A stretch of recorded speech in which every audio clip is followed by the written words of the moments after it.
Words have always held immense power, capable of reshaping reality, commanding loyalty, and preserving memory across millennia. But the deepest belief in the power of the written word emerges when the living try to wield it as a weapon against death itself. To capture eternity on a fragile scroll, that is humanity's boldest defiance and its most profound hope. In this light, the texts uncovered in the tombs along the Nile Valley stand out as a striking example. Locals called these papyrus scrolls Kitab al-Mayit, which the world now knows as the Book of the Dead. Through these sacred spells, the ancient Egyptians aimed to shield the soul from the horrors of the underworld, pass the judgment after death, and rise again to a new life. But what exactly is the ancient Egyptian Book of the Dead? Was it merely a collection of ancient magic, or something far greater? For a long time, I thought the answer was obvious. The Book of the Dead. Well, that must be about the dead. Dark magic, curses, sorcery rituals. That's how it looks in movies, video games, and the dozens of articles that pop up first in search results. But wait, let's not jump to conclusions just yet. So many misconceptions have grown around this text that the original meaning is almost lost beneath them. Here are the 3 most persistent myths. First, the Book of the Dead is a collection of black magic and spells for summoning spirits. Second, it's like the Egyptian Bible, a sacred scripture for an entire civilization.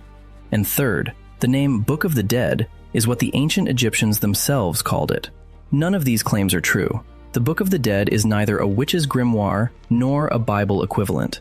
It has a completely different nature and a completely different purpose.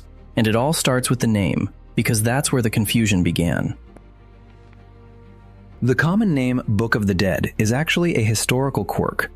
When Arabic-speaking locals in the Nile Valley found rolled-up papyrus scrolls in tombs, they called them Kitab al-Mayit, which literally means the Book of the Dead Man.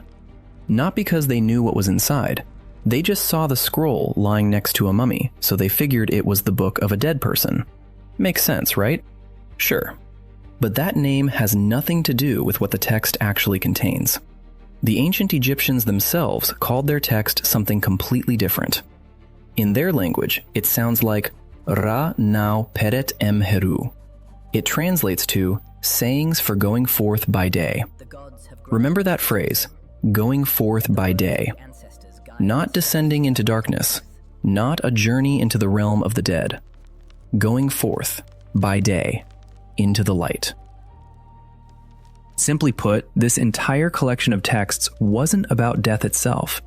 It was about life after death. It served as a practical guide, a step-by-step manual for the soul. Its purpose was to help the soul avoid traps and monsters lurking in the afterworld, face judgment before 42 divine judges, and ultimately rise again for a new, eternal life. Not metaphorically or symbolically. The ancient Egyptians believed this literally. Every spell had a specific purpose.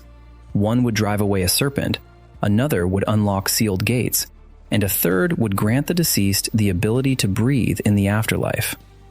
Crucially, the deceased had to use these spells themselves, not a priest, not a relative, the soul itself. This detail will be important later on. But where did these texts come from in the first place? Their story goes deeper than you might expect, back to a time before writing even existed. Long before the earliest papyrus scrolls, and even before the first hieroglyphs, the Nile Valley already had spoken funerary formulas. Priests recited these words over the body of the deceased, passing them down through generations by voice alone. Not a single mark was ever written. Then, around the 24th to 23rd centuries before our era, during the reigns of the 5th and 6th dynasty pharaohs, someone decided it was time to stop relying on memory. They carved the formulas directly onto the walls of the pyramid's inner chambers. Vertical columns of turquoise-green hieroglyphs covered the limestone from floor to ceiling. These inscriptions became known as the pyramid texts, the oldest religious literature in the world preserved in written form. Here's something fascinating. Pyramid texts were carved only inside royal tombs. Ordinary Egyptians, even wealthy nobles, had no access to these spells. Saving one's soul was a privilege reserved for the pharaoh. But pyramid walls aren't like fragile papyrus scrolls. To understand how these incantations escaped the stone and ended up on delicate reed sheets, we have to trace their journey across centuries, from royal burial chambers to wooden coffin lids, and then finally to the scrolls that centuries later, Arab scholars would call the Book of the Dead. The first step took place around the 21st century before our era, when the central power of the pharaohs weakened, and Egypt splintered into regional principalities. Local rulers, known as nomarchs, began to see themselves as important enough to claim what once belonged solely to the kings. That included the afterlife. And this is where things get truly fascinating. Funerary spells, which for centuries had been carved only on the walls of royal pyramids, started to appear on the wooden coffins of provincial officials and priests. Egyptologists call this collection the coffin texts, a bridge between the royal pyramid texts and the Book of the Dead as we know it. These spells were copied in black and red ink directly onto the inner walls of the wooden coffin, right where the body rested. Around 1,100 individual spells in total. Some were lifted from the old pyramid texts, but many were entirely new. At first glance, transferring texts onto wood seems like a purely technical choice. But this simple shift shattered the pharaoh's exclusive hold on eternal life. Before, saving one's soul demanded a pyramid, a whole team of stonecutters, and royal status. Now, a wooden box and a skilled scribe were enough. Put simply, immortality became more affordable. Not a mass market product, no. A provincial governor or a high priest still belonged to the elite. But the circle allowed entry into eternity expanded from a single family to several hundred. At this point, everything could have stayed the same. Wooden sarcophagi with texts inside formed a solid, functioning system. Scribes had honed their craft, spells standardized, and demand steady. But a problem arose, from a place no one expected. By the dawn of the New Kingdom, the 18th dynasty, in the 16th century before our era, anthropoid coffins came into fashion. These were not simple rectangular wooden boxes with flat sides. Instead, they were shaped like the human body. A head, shoulders, narrowing down to the feet. They looked stunning, majestic even. But there was just one problem. There was nowhere to write on such a coffin. A rectangular coffin has 4 straight walls and a lid, 5 large flat surfaces. Hundreds of lines of text fit with ease, but an anthropoid sarcophagus has curved surfaces, sculpted details, painted faces, and wigs. The space for writing shrank dramatically, yet the number of spells didn't decrease, it actually grew. The scribe had to fit the full set of formulas for the afterlife journey, but the coffin's surface just couldn't hold them all. It's like writing a diary on your apartment walls, then moving into a capsule hotel. The walls are still there, but now they cover only about 1.5 square meters. Then a shift happened that forever changed the way Egyptian funerary literature was created. The texts moved on to papyrus. Long scrolls made from the reeds growing in the Nile Delta became the new medium. You could roll up a scroll and place it beside the body inside the coffin, or tuck it into a special case. The shape of the coffin no longer mattered. Starting with the 18th dynasty, funerary spells were routinely written on papyrus scrolls. And this is what shaped the Book of the Dead into the form we recognize today. Let's trace this chain step by step. Texts carved into stone. Only the pharaoh could access them. Texts written on wood, reserved for the elite few. Texts recorded on papyrus, available to anyone who could afford a scribe. Each shift expanded the audience. Each step slashed production costs. And none of these changes came from divine revelation or top-down reform. They sprang from simple practical needs. First, the political fragmentation of the kingdom. Then, a change in the shape of the coffin. Remember this moment with papyrus. It will come back later. Because the ease of copying on this reed paper transformed the afterlife formulas into something no one who created them ever intended. It's a strange outcome. One of the most sacred texts of the ancient world owes its final form not to a prophet, nor a pharaoh, nor a priest, but to a carpenter who decided the coffin should look like a human being. And this is where the ease of copying on papyrus did exactly what I warned about.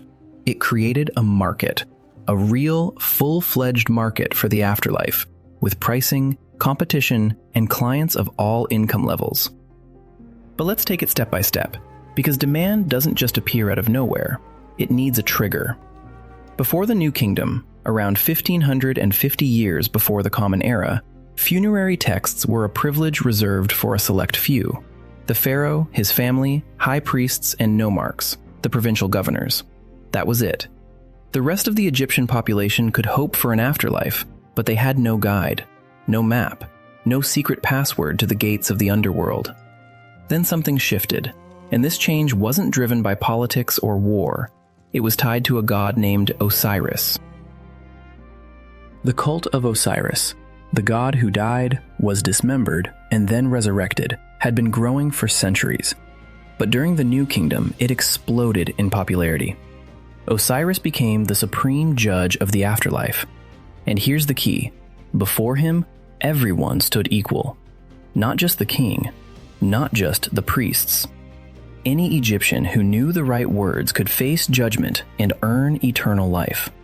This marked a massive ideological shift. Eternity was no longer a birthright.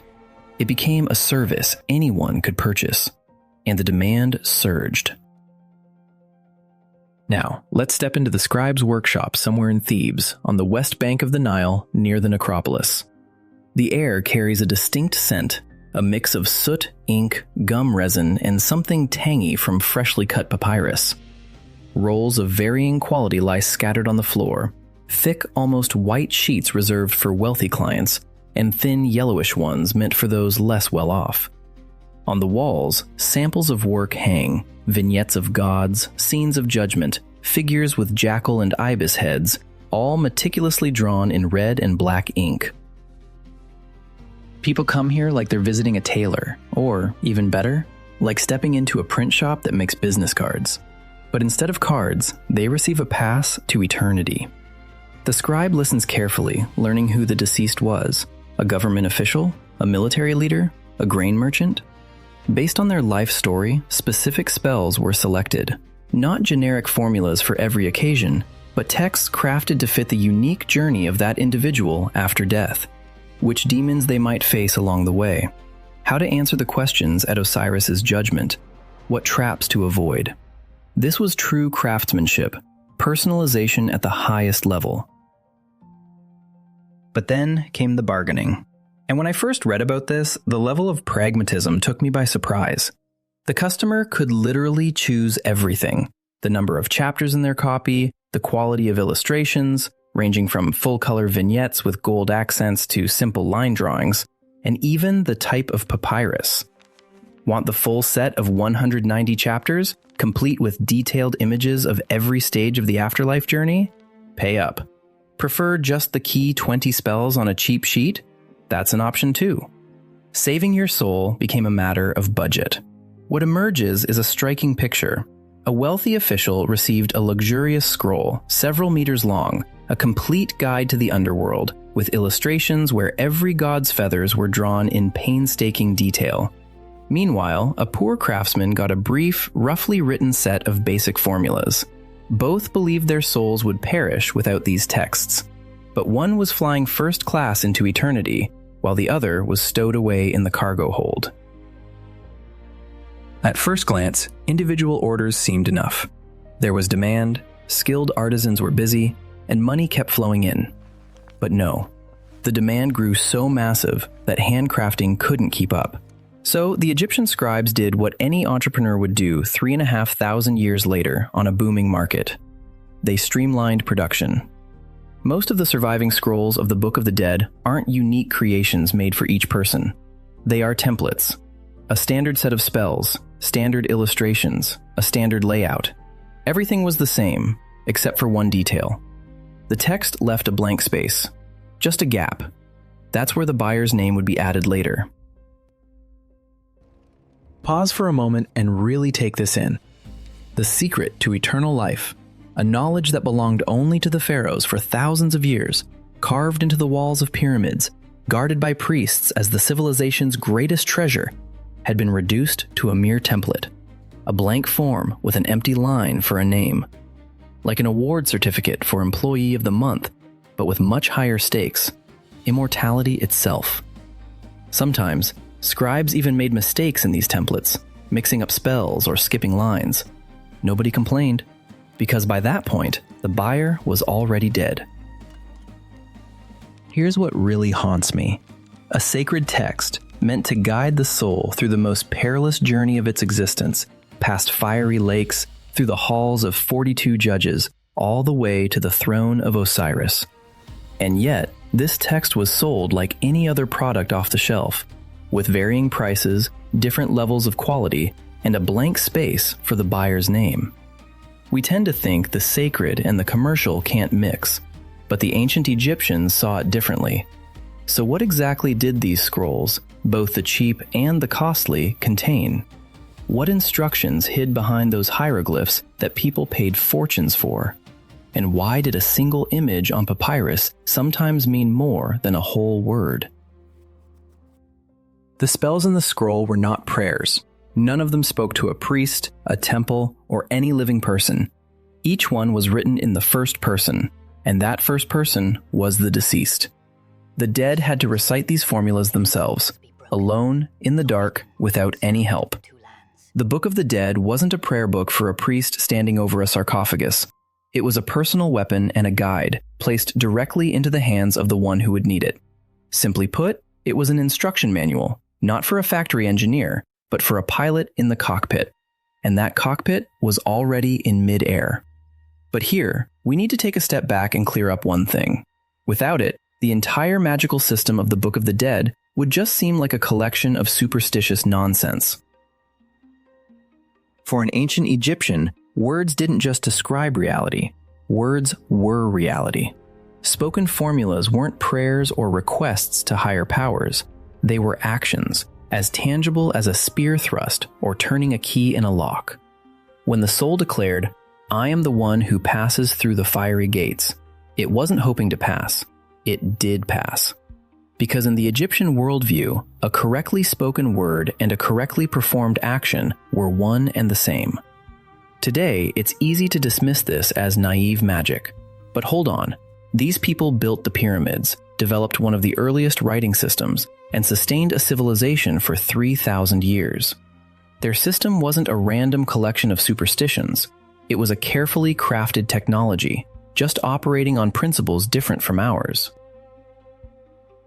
With this understanding, let's return to the scroll's content. The spells granted the soul two crucial resources. The first was transformation. The deceased could take on the form of mythical creatures: a falcon, a serpent, a heron, or a crocodile. This wasn't just a metaphor or poetic flourish. Each form unlocked a specific ability. The falcon allowed flight over dangerous terrain. The serpent meant slipping through narrow cracks. The crocodile enabled crossing water barriers. The second resource was keys, literal magical formulas that acted like passwords to certain stages of the underworld. Know the formula and the gates open. Don't know it, and you stand before a locked door, forever. You might think such a system would grant the soul absolute power. But here, Egyptian theology takes a sharp turn, one that reveals more about it than any temple ever could. In the oldest funerary texts, the pyramid texts, carved into the walls of royal tombs during the Old Kingdom, there's something called the cannibal hymn. In it, the pharaoh literally devours the gods. He hunts them like wild beasts, dismembers them, and eats them to claim their strength. This isn't metaphor. The text describes the process down to anatomical details. By the New Kingdom, when the Book of the Dead took on its classic form, that savage magic had vanished completely. No more devouring, no violence against the gods. Instead of brute force, there was knowledge. Instead of conquest, a treaty. 1,000 years of religious thought transformed a cannibal into a diplomat. And now, the strangest part. The very reason this whole system was worth unraveling. We tend to think that the heart of a book lies in its text. Pictures? They're just extras, decorations, or a way to entertain someone who doesn't feel like reading. But for the ancient Egyptians, that separation didn't exist. The illustrations in the Book of the Dead are considered the earliest examples of book illustration in history. Not the first drawings ever, Images existed long before, but these were the first cases where images became an integral part of the book, sharing equal weight with the text as carriers of information. To the Egyptians, these images weren't just pictures, they were meant to be read, almost like hieroglyphic text itself. A figure with raised hands standing before a scale? That's not just a pretty scene of judgment. It's a precise set of instructions. Who stands where, in what posture, and what they say. The image conveyed complex information, and a trained Egyptian would interpret it with the same accuracy as a line of hieroglyphs. And here's where things start to defy modern logic. When the papyrus ran out of space, and papyrus was expensive, the scribes faced a tough choice. Finish the text or fit in the illustration? They chose the illustration. They would cut off the spell mid-sentence, leave the formula incomplete, but make sure the image was fully there. The text could be shortened, the image couldn't be.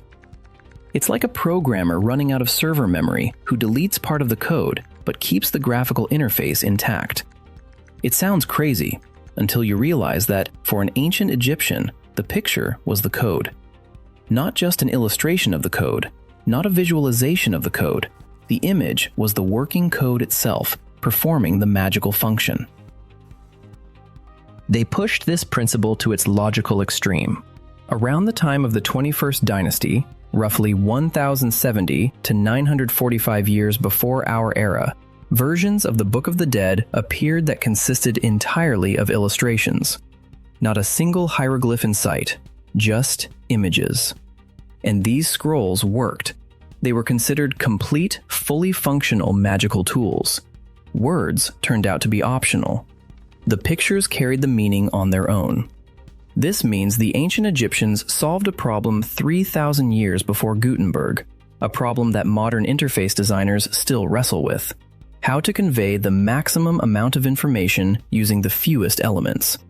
Their answer? Images that don't need captions, because they are the text themselves. Armed with these transformation formulas and visual keys, the soul was ready for what lay ahead. And what awaited was very specific. A path guarded at every step by beings whose names you also had to memorize by heart. The 17th day of the month of Hathor, the 28th year of the reign.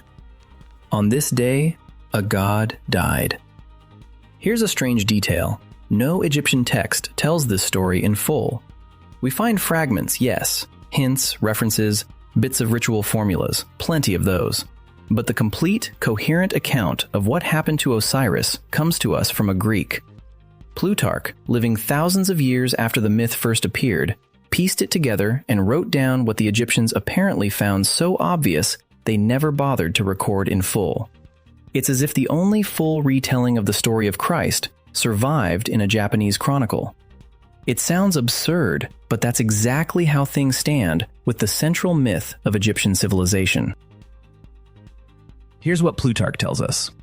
Osiris ruled Egypt as a just and fair king, but his brother Set, the one the Greeks called Typhon, decided to put an end to that. He crafted a box perfectly sized to fit Osiris's body, and at a feast, he challenged the guests with a cruel game. Whoever could lie down in the box and fit would claim it as their own. Osiris lay down. The lid snapped shut.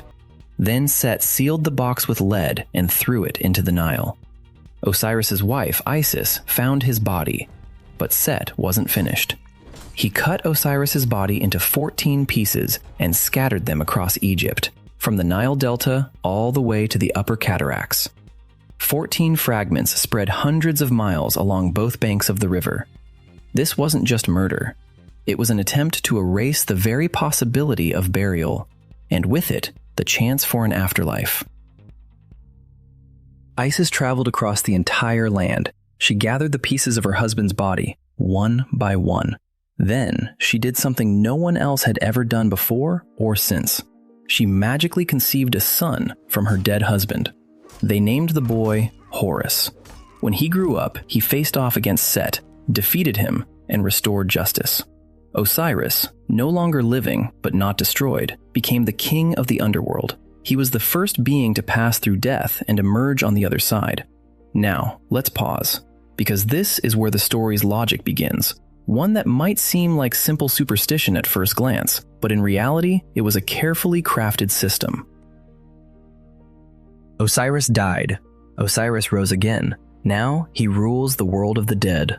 That means a path through death exists, but only for him. An ordinary person doesn't have that status. When their soul enters the afterlife, it's like they don't exist. A stranger without a pass. Today, it's easy to smirk and ask, why would a dead person need a pass? But imagine a system where the afterlife isn't a metaphor, but an actual place with geography, guards, and rules. A place you will reach as surely as you will reach tomorrow. In a system like that, the question of how to enter without perishing isn't philosophy, it's an engineering problem. The ancient Egyptians found a clever solution. In funerary texts, the deceased never appeared under their own name. Instead, they were called Osiris. Literally, it was Osiris so-and-so, followed by the name of the departed. The soul didn't just pray to this god or ask for help. It became him. It took on his name like a passport, his story like armor. The afterlife was set up to admit Osiris. So, to pass through, you had to become Osiris. The system recognized status, and that status could be forged. Or rather, it wasn't really forged. In the eyes of the Egyptians, this identification was real, sealed by ritual and the magic of papyrus. But even with the god's name on your lips, reaching the field of reeds, the Egyptian paradise, wasn't a stroll in the park. That's where all those spells we mentioned earlier came into play, because the path teemed with monsters. Demons wielding knives guarded every twist of the underground corridors. The crocodiles weren't the usual Nile kind. They were their otherworldly versions, much larger and far more vicious, lurking in dark channels, waiting for the soul to approach the water. Snakes slithered along the walls, each bearing a name that had to be spoken to make it retreat. The darkness was so thick that even a torch's light wouldn't help, because there were no torches down there. Only magical spells could illuminate the path. Only the right word, uttered at the precise moment, could keep the next monster just out of reach. The Book of the Dead contains spells tailored to specific threats, not vague prayers like, "Protect me from evil." No, it held a spell to scare away crocodiles, a spell to drive off snakes. Each creature had its own line in the catalog, each line a separate shield. When the shield failed, they turned to something else. Transformation. The soul could shed its form and become something demons wouldn't dare touch. The spell to become a divine falcon, and the soul would soar above corridors crawling with snakes. The spell to become a lotus, and it would freeze on the surface of an underground lake, invisible to lurking crocodiles. The spell to become a phoenix, the soul would burst into flames, pushing the darkness aside. Each transformation answered a specific challenge. Not a universal escape, but a targeted solution. Like a set of keys, each one fitting only a single lock. That's why the scroll mattered so much. Not as a symbol of faith, not as a decoration on a sarcophagus, but as a guide through a deadly minefield where one wrong step meant no second chance. You're dead. You carry the name of a god. Creatures surround you, ready to tear your soul apart. And the only thing standing between you and total annihilation is the writing on a papyrus, carefully placed between your embalmed hands. But demons, crocodiles, and snakes weren't the final test. At the end of the journey, the soul faced something far worse, a place where no magical spell could transform you anymore. There, it wasn't the magic words that mattered, but what a person had carried deep inside all their life. Something impossible to fake. Spell 125. The most famous text in the entire Book of the Dead. It's not a charm against crocodiles, nor a formula for turning into a falcon. Instead, it's a detailed guide for the final test a soul will ever face. A test where failure doesn't mean a second chance. It means complete erasure from existence. The spell describes the trial of the deceased's heart in a place the ancient Egyptians called the Hall of Two Truths. The judge presiding over this court is Osiris, the god of the dead, seated on a throne deep within the hall. His skin is green, like the stalk of a papyrus plant. In his hands, he holds a hook and a flail crossed over his chest. Surrounding him are 42 divine judges seated along the walls. Each of these judges had to be named, not by their common name, but by their secret one. This is where things get really strange. The trial in the Hall of Two Truths wasn't just a test of morality. It was a ritual exam in esoteric knowledge.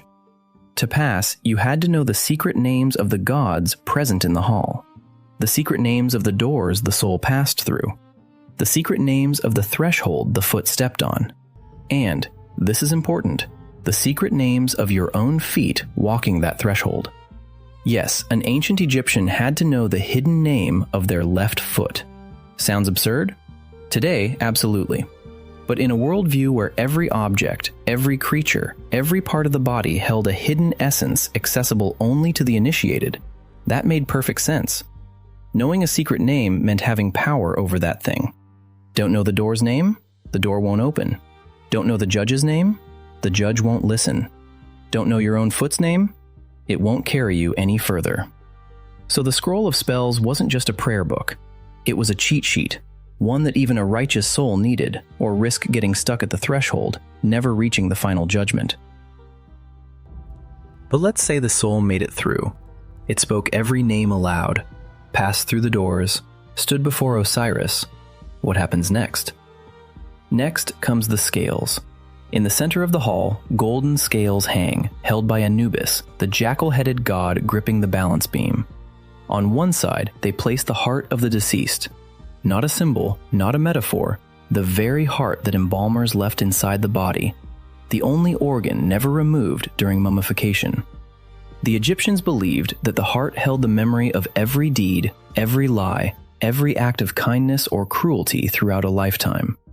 On the other side, they placed the white feather of Ma'at, the goddess of truth and cosmic order. Just one feather, light as a breath. And here comes the moment the entire system was designed for. If the heart was lighter than the feather, or at least equal in weight, the soul passed.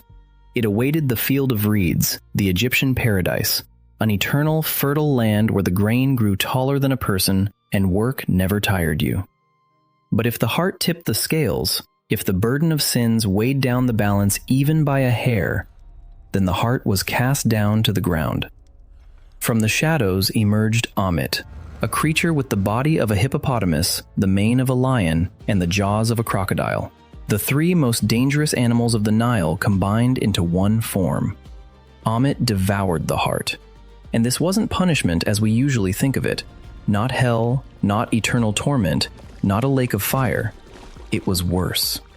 The soul whose heart was consumed simply ceased to exist. Completely. Forever. No memory, no consciousness, no afterlife. Not a death after death, but absolute nothingness. As if the person had never lived. The Egyptians called this the second death and feared it far more than the first. Among all the terrifying figures of the afterlife, Amit was the only one without a protective spell. But here, we need to take a step back.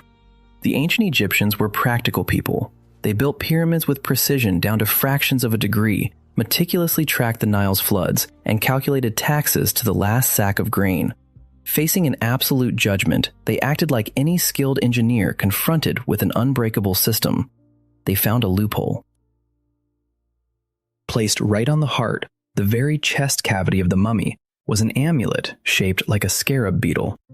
Carved from dark green stone, about the size of a palm, heavy and smooth to the touch. On the underside of the scarab, lines of a spell were engraved. The spell's message was boldly simple. "O my heart, do not testify against me. Do not be my accuser before the great God." The amulet commanded the heart to stay silent. Not to lie, but to remain quiet. Not to betray its owner, not to reveal his sins, not to tip the scales with memories. You'd think that before Osiris, before the 42 judges, before the feather of truth itself, deception would be impossible. Yet the scarab on the mummy's chest said otherwise. Someone hoped to outwit the system. And notably, this scarab spell was one of the most common. Archaeologists find it in nearly every wealthy burial. So, 42 judges waited in the hall, each carrying a secret name. Each carried a question. Everything hinged on whether the soul knew these names and could answer correctly. It wasn't just about heaven or punishment, it was about existence or emptiness. Now let's talk about those 42 questions, because here too, nothing was as straightforward as it might seem. 42 judges, 42 denials, and not a single unified list. This is the detail that changes everything. The trial process included what they called the Confession of Denial, a ritual where the deceased had to declare their innocence of 42 sins before 42 divine judges. Each judge oversaw one specific sin. The deceased had to say to each, "I did not do this," not to confess, not to ask for forgiveness, to deny. This wasn't confession in the Christian sense, where the sinner repents and seeks mercy. It was closer to a courtroom setting, where the accused stands and says, "Not guilty," to every charge. 42 times in a row. Put simply, it was a legal defense for the soul, shaped into a sacred ritual. And here's where it gets really fascinating. You might think that if there are exactly 42 sins and exactly 42 judges, there must be a single official list, a canon carved in stone that everyone refers to. But no such list existed. There wasn't one standard set of 42 sins for the judgment of the dead. Instead, each list was tailored to the individual who had passed away. We need to pause here for a moment because there's a common misconception around this topic. Many believe that the 42 sins represent a fixed moral code in ancient Egypt, like an expanded version of the 10 Commandments, just 4 times as long. That's simply not true. Different papyrus scrolls contain different lists. Some points overlap, but none match exactly. The number 42 remains constant. The content changes. And that content depended entirely on who the deceased was in life. Here's a clear example that explains everything. Imagine a military commander, a person who, by duty, gave orders that cost lives. Among the usual sins listed might be, "I did not order killings." But the commander did give those orders. That's his job. If this point stayed on the list, the commander faces 2 choices: either lie to the gods, which destroys the soul before Osiris, or confess honestly and fail the judgment. Both paths lead to oblivion. So this point was simply removed from the commander's confession. It wasn't hidden or erased. It was deliberately excluded. That way, he wouldn't have to lie to the gods. Today, it's easy to dismiss this with a scoff, claiming they just bent the rules to get the outcome they wanted. Convenient cheating, right? But hold on. If the goal was simply to trick the system, why make it complicated? They could have just written an empty list and called it a day. No, there was a different logic at work here. The confession's main purpose wasn't a mere checklist. It was an honest declaration of innocence, proof that the person hadn't willfully broken the principle of Ma'at. Ma'at represents universal harmony, truth, and balance. It's not just a set of rules. It's a state of the world where everything fits perfectly. The sun rises, the Nile floods, the pharaoh rules. The soldier fights. And if the soldier kills an enemy on the battlefield, he doesn't break Ma'at, he upholds it. The real violation is when you disrupt order for personal gain, out of malice or envy. That's why many statements in the confession, like, "I did not make anyone cry," didn't literally mean no one shed tears. Instead, they pointed to the absence of ill intent. It wasn't, "Nobody suffered because of me," but rather, "I didn't cause suffering on purpose, for pleasure or gain." The difference is huge. Ancient Egyptian ethics judged the intention, not just the outcome. It's like the difference between murder and an accident in a modern courtroom.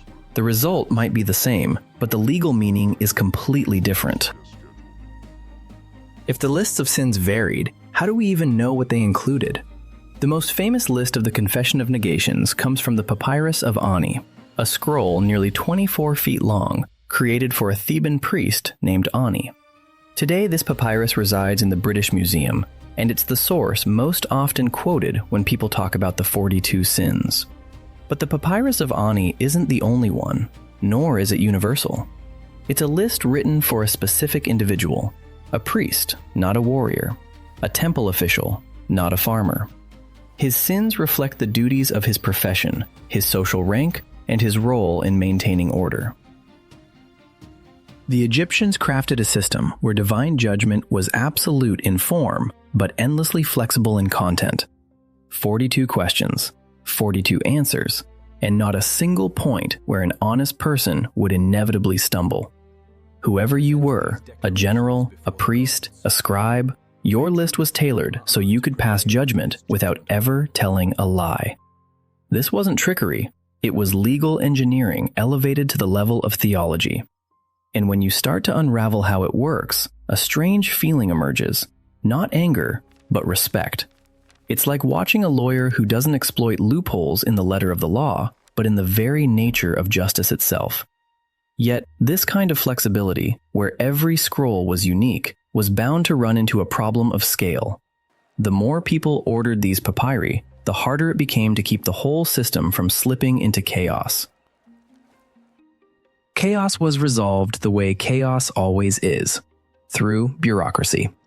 When thousands of scrolls, written across different cities by various scribes for people of diverse professions, began to conflict, in the sequence of spells, their content, and even the very logic of the journey after death, someone had to bring order. And order was brought, not by gods, not by pharaohs, by scholars. French Egyptologist Alexandre Marais studied hundreds of surviving copies and divided the content of the Book of the Dead into 4 main parts. The first, the procession to the necropolis, the funeral march from the deceased's home to their burial site. The second, the resurrection of the dead in the afterlife. The third, transformation into a deity and the trial before Osiris. The fourth, glorification and magical protection of the mummy left behind in the earthly world. Put simply, journey, awakening, judgment, guardianship of the body. 4 acts, like a well-crafted play.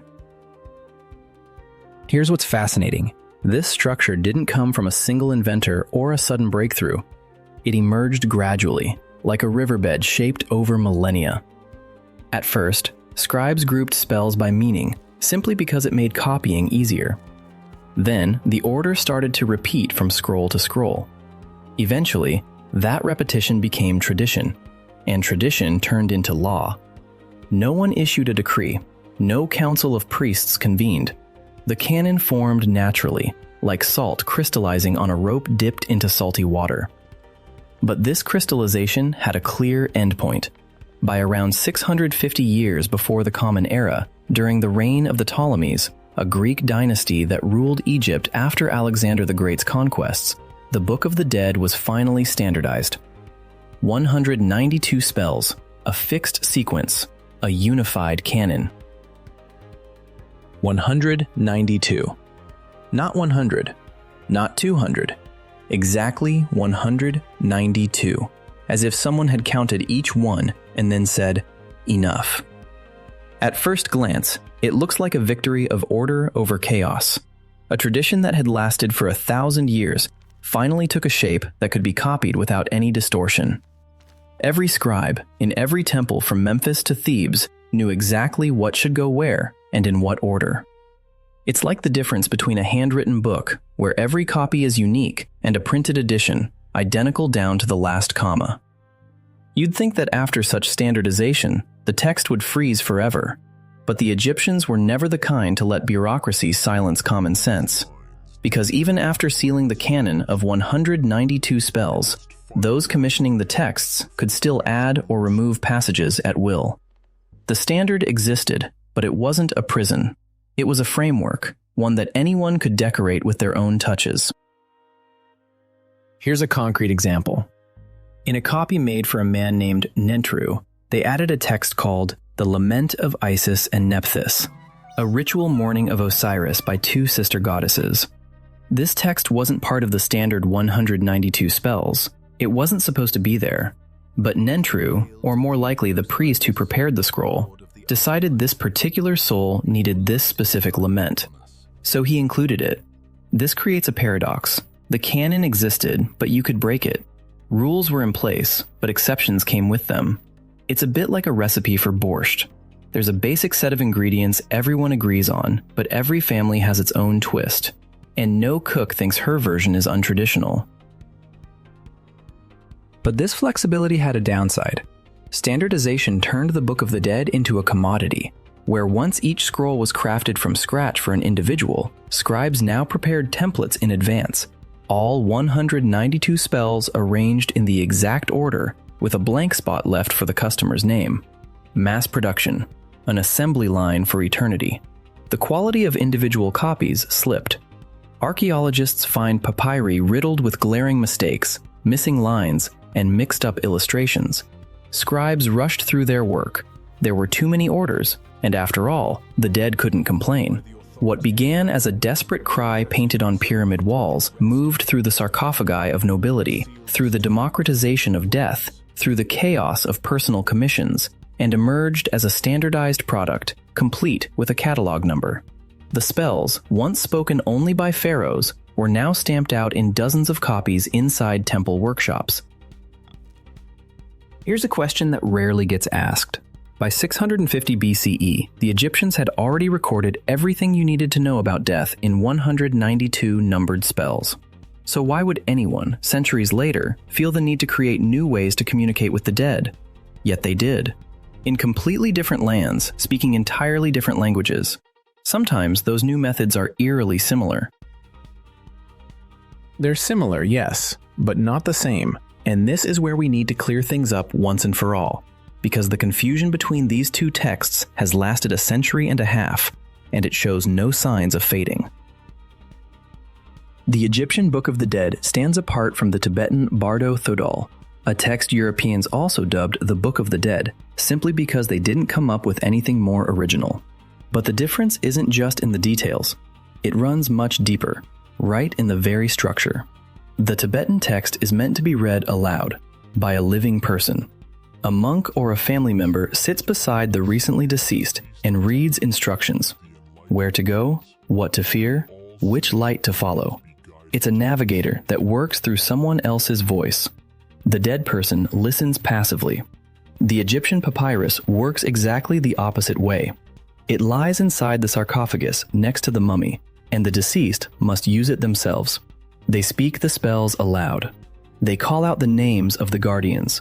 They protect their own heart during judgment. No one reads to them. They are both pilot and navigator at once. Simply put, the Tibetan book is the voice of the living speaking to the dead. The Egyptian is the voice of the dead speaking to eternity. At first glance, you might expect these texts to hold some secret knowledge, occult wisdom, keys to the beyond. But in reality, both books are cultural constructs. Tools not designed to open a portal to another world, but to make the experience of dying a little more bearable. Not magic, but therapy. Not a code for immortality, but a people's attempt to come to terms with the one thing that cannot be tamed. This is we need to pause. Today, it's easy to look at these scrolls as nothing more than superstition, a curiosity. After all, they painted monsters, memorized the names of demons, and believed the heart could be weighed on scales. But imagine yourself as an Egyptian at 35 years old. That was deep into adulthood in the Old Kingdom. There were no antibiotics, no surgery. Half of all children didn't live past 5. The only thing standing between you and the terrifying void of non-existence was a papyrus filled with spells, promising that beyond this threshold there were rules, a judgment, a chance. In that worldview, the Book of the Dead wasn't foolish. It was the most rational thing they could have come up with. This system never stood still. Religious beliefs in Egypt constantly evolved, alive and flowing, like the Nile's course after the flood. The Book of the Dead replaced earlier coffin texts, which themselves had grown out of the pyramid texts. Each generation rewrote the rules. New gods emerged, not out of boredom among priests, but because society faced new fears. A drought would bring forth a god overseeing the flood. An epidemic sparked the rise of a goddess who could halt the plague. Crop failures led to the addition of another grain protector in the pantheon. Religion functioned like an operating system, updating itself to meet fresh threats. Every patch addressed a specific flaw in reality. Then Egypt became Christian. The temples closed, papyrus scrolls stopped being placed in tombs. But the ideas? They didn't disappear. The Coptic Christians, direct descendants of those ancient Egyptians, absorbed part of their ancestors' heritage, often without even realizing it. The Coptic language is the final stage of Egyptian, written in Greek letters, and within this language, words live on that are more than 3,000 years old. The Coptic word for hell, amenti, comes straight from the ancient Egyptian name for the afterlife, the very duat, through which the dead traveled, avoiding fiery lakes and snakes with knives for teeth. This word survived the pharaohs, the Ptolemies, the Romans, and the Arab conquest. The religion changed, the alphabet changed, the whole worldview shifted, but the word endured. 3,000 years captured in a single syllable. And it's not just a word. The idea of weighing the soul, heart on one side, truth on the other, has grown and spread across centuries and cultures. It appears in medieval frescoes of the Last Judgment, where Archangel Michael holds the scales. It flickers through Dante's Divine Comedy, where the afterlife operates like a bureaucracy with levels of clearance. It forms the backbone of countless Hollywood films, where the hero faces judgment after death and must prove they lived rightly. A personalized trial, a vivid vision of the path beyond life. The belief that your deeds carry weight, literally, physically, on the scales.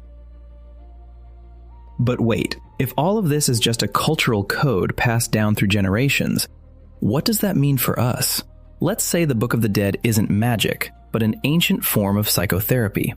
Let's say Osiris's scales are not mystical tools, but metaphors for conscience. So what? It means the fears that pushed an Egyptian scribe to carve the first spell into a pyramid wall 4,000 years ago are the same fears that keep someone awake at 3 a.m. today. The fear of vanishing. The fear that it was all for nothing. The fear that no one will remember. The tools have changed. Instead of papyrus scrolls, we have therapists' offices, philosophical treatises, and scientific studies on the neurobiology of dying. But the goal remains the same: to take control over what refuses to be controlled.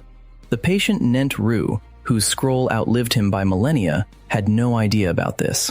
He simply wanted to pass the guards, call them by name, and step into the light, just like all of us.